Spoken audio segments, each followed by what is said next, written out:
नौजवान लड़का है जो टिकटॉक बनाने के दौरान जो है वो पांव फिसलने से दरिया में डूब गया था। जिसकी तलाश में जो है वो आज के रोज भी जो है वो रेस्क्यू ऑपरेशन जारी है।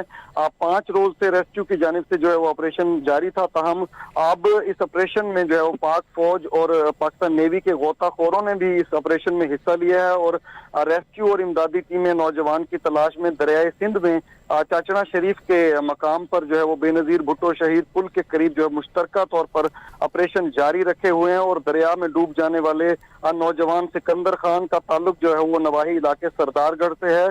जिसकी तलाश में जो है वो रेस्क्यू ऑपरेशन ताहाल जो है वो जारी है। इसकी तलाश अभी तक